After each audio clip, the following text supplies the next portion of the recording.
Israel. Kalau mendengar nama negara ini, hal yang di benak kita itu gak jauh-jauh dari kata jahat, kejam, tidak manusiawi. Pokoknya semua hal yang berbau negatif bisa disematkan orang Indonesia pada Israel. Hal ini jelas karena sikap Israel yang memang tidak bisa dikompromi saat mereka menyerang Palestina. Sentimen super negatif masyarakat Indonesia inilah yang kemudian membuat Indonesia tidak memiliki hubungan diplomatik apapun dengan Israel. Makanya sampai sekarang tidak ada kedutaan besar Israel di Indonesia. Nah, namun meski tidak memiliki hubungan diplomatik, Indonesia sebenarnya memiliki kerjasama dagang di balik layar utamanya dalam persoalan persenjataan militer. Indonesia sudah kerap kali melakukan pembelian senjata di Israel, mulai dari drone orbiter Tubi. Bahkan berdasarkan data BPS yang diberitakan, nilai impor senjata dari Israel mencapai 1,33 juta US dollar atau 21 miliar rupiah pada 2020 silam. Hubungan dagang ini diartikan sebagai awal mula yang baik untuk hubungan Indonesia dan Israel. Makanya media Israel berani memberitakan kalau Indonesia sudah siap melakukan normalisasi dengan Israel sebelum bulan Oktober mendatang. Kalau ini benar, bagaimana ya tanggapan warga Indonesia? Apalagi beberapa waktu lalu Ibu Menlu Retno Marsudi baru aja mendapat tepuk tangan netizen setelah keras mengecam aksi Israel. Israel must cease completely, unconditionally, and immediately. Nah, jika normalisasi dengan Israel benar tercapai, tentu saja kemungkinan interaksi Indonesia dengan orang Israel bisa lebih intens. Hal ini pun menimbulkan satu pertanyaan. Bagaimana Indonesia di mata orang dan pemimpin Israel? Untuk menjawabnya, mari kita telusuri bersama. Pertama, mari kita bahas dari sisi bagaimana pemimpin Israel melihat Indonesia. Nah, dalam hal ini kita semua tahu kalau Indonesia memiliki sentimen negatif yang buruk secara politik pada Israel. Hal ini bisa dilihat dari masa Soekarno hingga masa Jokowi. Pada masa Soekarno, Presiden pertama Indonesia ini tidak malu-malu menunjukkan sikapnya yang menolak Israel. Mulai dengan tidak mengundang Israel pada Konferensi Asia Afrika tahun 1955 di Bandung, hingga melarang timnas Indonesia melawan timnas Israel pada ajang kualifikasi Piala Dunia Swedia 1958. Kemudian sekarang, pada masa Jokowi, lewat Menteri Luar Negeri Retno Marsudi, sudah seringkali mengecam dengan keras perbuatan Israel dan menegaskan kalau Indonesia tidak akan melakukan normalisasi hubungan dengan Israel. Dengan semua sentimen negatif ini, siapa sangka kalau Israel masih sering bermain mata dengan Indonesia. Salah satu bukti kuatnya datang dari statement Benjamin Netanyahu selaku Perdana Menteri Israel yang ingin memiliki hubungan istimewa dengan Indonesia. Selain Netanyahu, Menteri Luar Negeri mereka, yaitu Yair Lapid, juga mengucapkan hal serupa. Bahkan untuk memperlihatkan keinginan kuat ini, Israel sudah membantu Indonesia dalam beberapa hal, termasuk penanganan bencana di Palu dan Donggala. Lalu, kenapa Israel ingin mendapat hati Indonesia? Padahal, tentu Israel tahu kalau sentimen negatif tentang mereka itu sungguh luar biasa. Nah, ada beberapa alasan yang membuat Israel melihat Indonesia begitu penting. Yang pertama adalah potensi Indonesia dalam peningkatan laju ekonomi Israel. Indonesia merupakan negara populasi keempat terbesar dunia, dengan jumlah penduduk lebih dari 270 juta jiwa. Jumlah penduduk ini bisa menjadi konsumen yang baik untuk Israel dengan terbukanya perdagangan yang lebih bebas.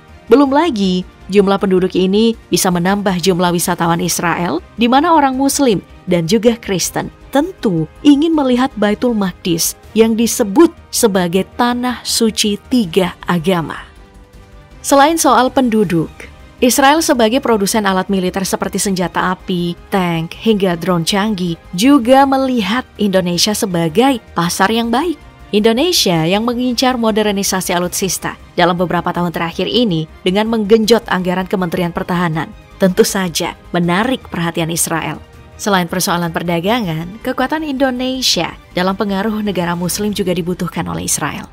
Kita semua tahu kalau Israel ini sekarang sedang mencoba mendapat pengaruh di negara-negara Muslim. Salah satunya lewat perjanjian Abraham.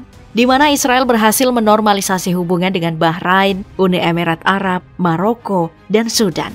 Perjanjian ini ditengahi oleh Amerika Serikat. Dan Amerika jelas memberi imbalan, seperti imbalan untuk Maroko, di mana Amerika mengakui kedaulatan Maroko atas daerah konflik Sahara Barat.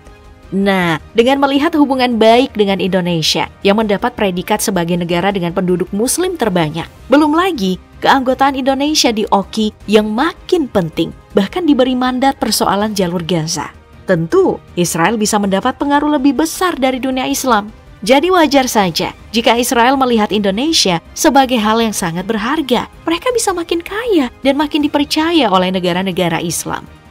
Dengan semua keuntungan yang besar ini, maka wajar jika Israel sangat menginginkan normalisasi hubungan dengan Indonesia. Bahkan, saking inginnya, Israel mengikutkan Amerika Serikat dalam rencana tersebut, yang dimana Amerika siap memberikan investasi miliaran dolar pada Indonesia jika mau melakukan normalisasi. Namun Indonesia masih tegas, dan bahkan melihat iming-iming investasi tersebut sebagai pelecehan.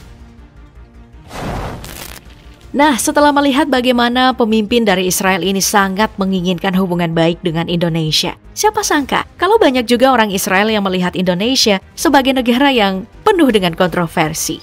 Pandangan pertama itu datang dari Duta Besar Israel untuk Singapura, Shagih Karni, yang menyebutkan kalau pemimpin Indonesia tidak jujur dalam menanggapi konflik yang terjadi sekarang. Menurutnya, konflik yang terjadi itu bukan antara Israel melawan warga Palestina, namun antara Israel dengan Hamas. Selain melihat Indonesia sebagai negara yang tidak jujur, media Israel yaitu Jerusalem Post juga pernah memberitakan bahwa Indonesia adalah negara terbelakang.